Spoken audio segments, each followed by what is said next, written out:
বৃষ্টির জন্য নামাজ পড়া সত্ত্বেও বৃষ্টি না হওয়ার কারণ কি, তা শায়খ আহমদুল্লাহ হুজুরের কাছ থেকে শুনুন। বিভিন্ন জায়গায় বৃষ্টির জন্য নামাজ পড়া হচ্ছে, কিন্তু তাও বৃষ্টি হচ্ছে না। এতে করে আমরা কি বুঝব? আল্লাহ কি আমাদের উপরে নারাজ? দেখুন, বৃষ্টি প্রার্থনা করার যে সালাত, সেই সালাতকে বলা হয় সালাতুল ইস্তিসকা। এই সালাতুল ইস্তিসকা আমাদের প্রিয় নবী সাল্লাল্লাহু আলাইহি ওয়াসাল্লামের সুন্নাহ, তিনি এই সালাত আদায় করেছেন। অতএব বৃষ্টি প্রার্থনার নামাজ আমরা আদায় পড়ব।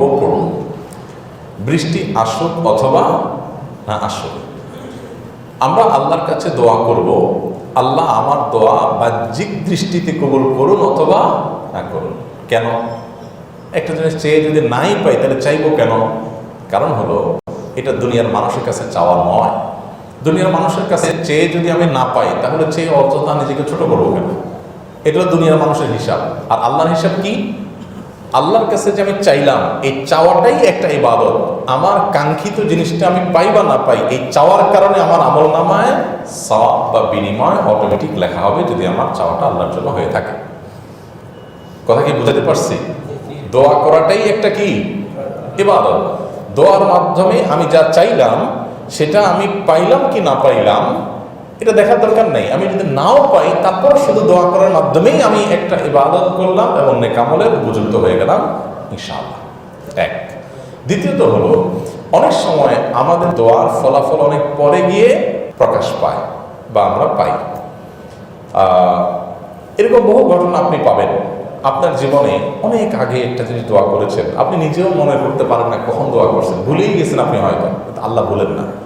আল্লাহ তাআলা ওইটা এমন সময় ফলে গেছে যে আপনি নিজেও মিলাতে পারছেন না। হয়তো পরে অনেকদিন পরে, আমি কোনোদিন আল্লাহর কাছে এটা চেয়েছিলাম, আল্লাহ এখন আমাকে দিয়েছেন। বান্দা যখন আল্লাহর কাছে কোনো দোয়া করে, সেটা তিন ভাবে কবুল হয়। কয়ভাবে কবুল হয়? তিন ভাবে। নাম্বার এক, কোনো বিষয় আল্লাহর কাছে চাই, যা চাইলাম যখন চাইলাম তখন সেই জিনিসটা দিয়ে দিলেন তৎক্ষণাৎ। এটা এক ধরনের কবুল। এটাই আমরা সাধারণত চাই, যে আল্লাহ তোমার কাছে আমি চাইছি, এখনো দিয়ে দাও। কখনো কখনো বান্দা যা চান যখন চান তখন আল্লাহ সেই জিনিসটা দেন না। এর না দেওয়ার পেছনে নানা রকমের হিকমত থাকতে পারে আল্লাহ। তার ভিতরে একটা হলো, আমি এই মুহূর্তে চাইলাম আল্লাহ আমার এই জিনিসটা দরকার, ওই জিনিসটা হইলে আমার মনে হয় আমার অনেক উপকার হবে, কিন্তু আল্লাহ জানেন এই মুহূর্তে এটা আমার না হলে বরং উপকারটা আরো বেশি হবে। কত অ্যাঙ্গেল থেকে বিষয়গুলোকে ভাববার সুযোগ আছে, দেখবার সুযোগ আছে। তো সেই জায়গা থেকে আল্লাহ তাআলা আমার কাঙ্ক্ষিত বিষয়টা এখন দিলেন না। একই জিনিস একটু পরে দিলেন, একটু দেরিতে দিলেন। এটা দোয়া কবুলের আরেকটা উপায়। তাহলে একটা হলো, যখন যে অবস্থা চাইলাম তখন সেটা আমি পাইলাম, এটা দোয়া কবুলের একটা উপায়। আরেকটা দোয়া কবুলের পদ্ধতি হলো, আমি চাইলাম এখন, আল্লাহ দেন 2 মাস পর, 2 দিন পর, 3 দিন পর। আমি চাইলাম এখানে, আল্লাহ দিলেন আরেক জায়গায়। হতে পারে না? চুয়াডাঙ্গা আপনারা দেখেছেন, ওলামা একরাম ইস্তেসকা পড়েছেন, তার আগের দিন আমরা ইস্তেসকার নামাজ পড়েছি, না যেন একই দিন আমরা ইস্তেসকার নামাজ পড়েছি, এবং রাতে সেখানে স্বস্তির বৃষ্টি হয়েছে। অর্থাৎ এমন বৃষ্টি হয় না যে ফসলের ক্ষতি হয়। 15-20 মিনিটের স্বস্তি বৃষ্টিতে পুরো আবহাওয়া শীতল হয়েছে, এবং আবহাওয়ার কোনো পূর্বাভাসও ছিল না। তো এই বিষয়টি দোয়া কবুলের একটা কি আলামত। আল্লাহ তাআলা যেখানে যখন যে অবস্থায় দেওয়াটা আমাদের জন্য কল্যাণ করে রাখবেন, সে অবস্থা তখন সেটা দিবেন। ইমানদার হিসেবে আমরা 2 অবস্থাতেই আল্লাহ তাআলার সন্তুষ্ট থাকবো। তৃতীয়ত, দোয়া কবুলের আরেকটা প্রক্রিয়া হলো, যখন যা চাইলাম তখন তো দিলেনই না, আবার পরেও দিলেন না, জমা রেখে দিলেন, যে বান্দা দোয়া করছো, এটার বিনিময়ে তোমাকে আমি এখন দিলাম না, জমা থাকো, তুমি আমার কাছে পাবা। আখিরাতে বান্দাকে আল্লাহ তাআলা তার বিনিময়ে সওয়াব দিয়ে দেন।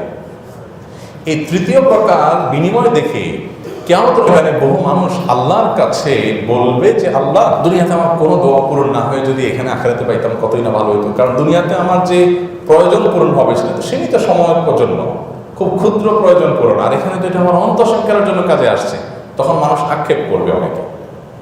এই জন্য ভাই, ঈমানদারের বিষয় সম্পর্কে নবীজি সাল্লাল্লাহু আলাইহি ওয়াসাল্লাম বলেছেন, আজাবান লিআমরিল মুমিনি ইন্না আমরাহু কুল্লাহু খায়র। ঈমানদারের পুরো জীবনটাই হলো আপনার সারপ্রাইজিং, পুরো জীবনটাই হলো তার জন্য আনন্দের, এবং তার হারাবার কিচ্ছু নেই ঈমানদারের।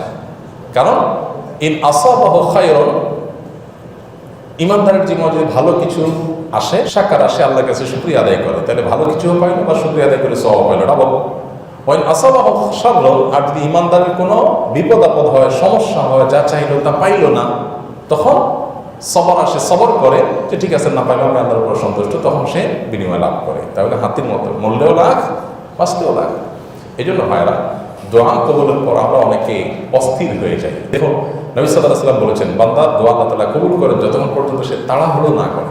তাড়াহুড়োর ব্যাখ্যা কি? নবী সাল্লাল্লাহু আলাইহি ওয়াসাল্লাম তাড়াহুড়োর একটা ব্যাখ্যা করেছেন যে দোয়ার পর কবুল হচ্ছে না কেন, কবুল হচ্ছে না কেন, এর জন্য ব্যাকুল হয়ে যাওয়া। কবুল করা আল্লাহ তাআলার কাজ, আর দোয়া করা আমাদের কাজ। আমরা আমাদের কাজ করে যাব। ইমানদার আল্লাহর কাছে দোয়া করেই যাবে, করেই যাবে, আল্লাহ তাআলার কাছ থেকে পাই বা না পাই। নবী করিম সাল্লাল্লাহু আলাইহি সাল্লাম আবু জাহেলের হেদায়েত চেয়েছেন না? আবু জাহেল অথবা ওমর, দুজনের একজনকে দিয়ে। আল্লাহ তাআলা যদিও মূল দোয়া কবুল করেছেন, কিন্তু আবু জাহেলকে ইসলামে আসো এটা যে চেয়েছেন তিনি, তার সে চাওয়াটা পূরণ হয়নি। তো আল্লাহর প্রিয় বান্দাদের, আল্লাহ নেককার বান্দাদের আল্লাহ তাআলা অনেক চাওয়া বিলম্বে পূরণ করেছেন, অনেক চাওয়া পূরণ করেননি। যদি নবী রাসূলের দোয়া সাধারণত আল্লাহ তাআলা ফিরিয়ে দেন না। তো যাই হোক, এই জন্য ইস্তেসকার নামাজ আমরা পড়বো, পড়ে আমরা সওয়াব লাভ করবো, বৃষ্টি পাই বা না পাই। আর যারা সমালোচনা করবে, ওরা বৃষ্টিও পাইল না, সওয়াবও পাইল না, সওয়াব পাইল না। ইমানদার একদিকে আল্লাহর কাছে দোয়া করবে, আরেকদিকে দাওয়াই নিয়ে সে দৌড়াবে। আমরা আলহামদুলিল্লাহ একদিক থেকে আল্লাহর কাছে বৃষ্টি প্রার্থনার জন্য, সালাতুল ইস্তিসকার জন্য বেরিয়ে পড়ি, আরেক হাতে আমাদের বৃক্ষরোপণের জন্য গাছের চারা আমাদের হাতে থাকে। আমাদের এক হাতে, একই হাতে একসময় আল্লাহর কাছে দোয়া করি, আবার সে হাত দিয়ে আমরা গাছ লাগাই। এইভাবে নানাবিধ কর্মকাণ্ডের মাধ্যমে সমাজের মানুষের উপকার আমরা করার চেষ্টা করি। এই শিক্ষা ইসলাম আমাদেরকে দিয়েছে। আল্লাহ তাআলা আমাদেরকে বোঝার তৌফিক দান করুন।